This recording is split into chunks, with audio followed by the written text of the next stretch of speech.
Merhaba arkadaşlar, kanalıma hoş geldiniz. Bugün sizlere özellikle bayramların olmazsa olmazı baklava tarifinin en pratik halini aktarmaya çalışacağım. Hazır baklavalık yufka kullanacağım ama lezzeti el açmasını aratmayacak. Gerekli malzemelerimize geçelim. Bu tarif için gerekli malzemelerimiz: 1 paket baklavalık yufka, 200 gram tereyağı eritilmiş halde kullanacağız. 2,5 su bardağı çekilmiş ceviz kullandım. Ben, siz isterseniz daha fazla ya da daha az kullanabilirsiniz.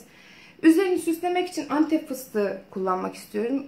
Şerbeti için 3 su bardağı şeker, 3 su bardağı su, 3-4 damla da limon suyu kullanacağız. Öncelikle işe şerbetten başlamamız gerekiyor. Çünkü şerbet 15 dakika kadar kaynayıp ondan sonra da soğumaya bırakılacak. Hadi o zaman hep birlikte şerbeti yapmaya geçelim. Küçük bir tenceremizde ocağa alıyoruz. 3 su bardağı şekerimizi ekliyoruz.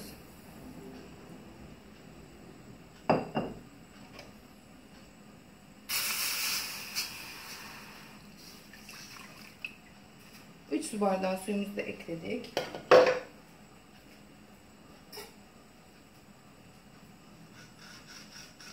Biraz karıştırıyoruz. Yaklaşık 10 dakika kadar şeker ve su kaynamaya bırakılacak. Ardından limon suyu ilave edilip 5 dakika daha kıvam alması sağlanacak. Ondan sonra soğumaya bırakıp tatlımızın üzerine dökmeye hazır hale gelecek.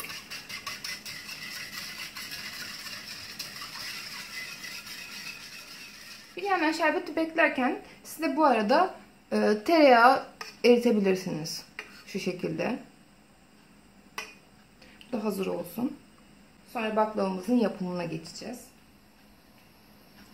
Evet arkadaşlar, 10 dakikamız oldu. O yüzden limon suyunu da ilave ettim.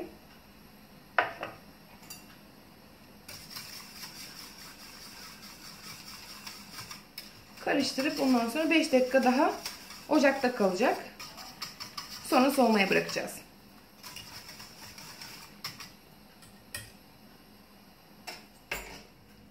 Arkadaşlar, şerbetimiz hazır. Şimdi altını kapatıp soğumaya bırakacağız. Baklavamızın ilk ısısı çıktıktan sonra soğuk haldeyken üstüne dökeceğiz. Şerbetimizi soğumaya bıraktık. Şimdi baklavamızın yapımına geçelim arkadaşlar. Ben şu şekilde ölçtüm. Şöyle kestim. Yani biraz zor kesiliyor ve dikkatli kesmek gerekiyor. O yüzden önceden kestim. Hani size göstermek istedim böyle. Yufkamızın bu kısmını alt kat, bu kısmını da üst kat olarak kullanacağız.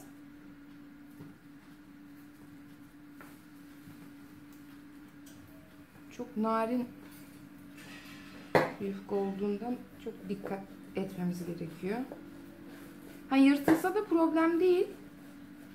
Zaten kesilmiş halde servis edilecek. Şu şekilde koyalım.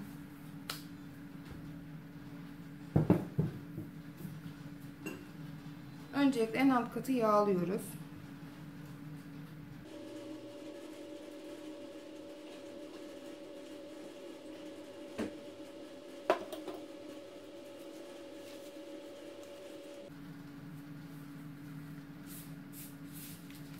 İlk kat yufkamızı seriyoruz.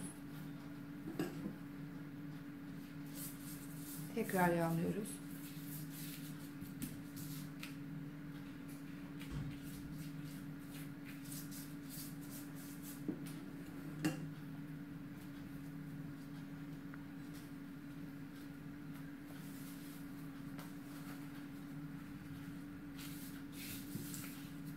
Tekrar yufkamız. 2 kat yufkayı yağlıyoruz. 3. katta yağlamıyoruz. Ceviz koyuyoruz.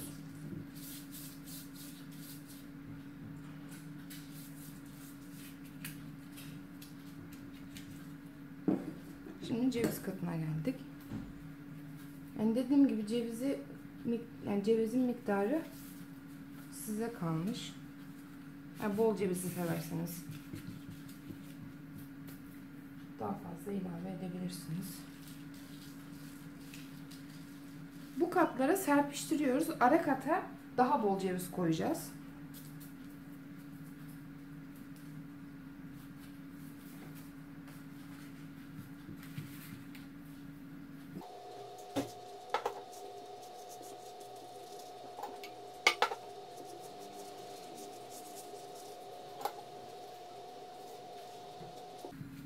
Yufkamız bitene kadar bu işlemi tekrarlıyoruz.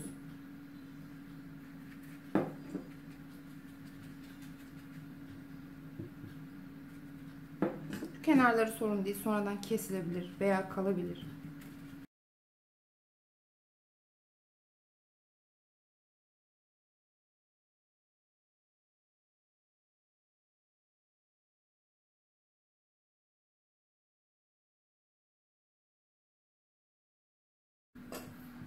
Son kattayız arkadaşlar.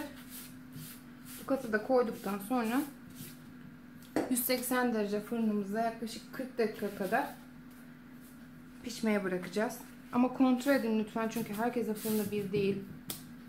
Ben de 40 dakikada pişer, sizde 30, belki 45. O yüzden hani renginden anlarsınız zaten. Altı üstü kızarınca siz de alırsınız fırında. Yufkamız bitti arkadaşlar. Katlarımız da bitti. Şimdi kesme kısmındayız. Umarım güzel kesebilirim. Şu kadar şöyle iki parmak kesebilirsiniz.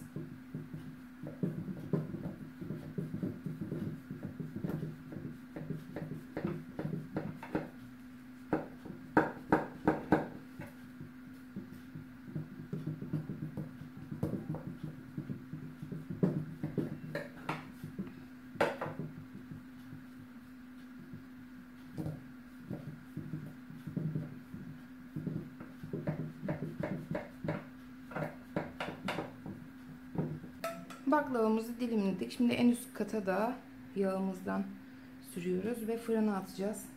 Dediğim gibi yaklaşık 40 dakika kadar falan 180 derece alt üst açık fırında kontrollü olarak pişirilecek.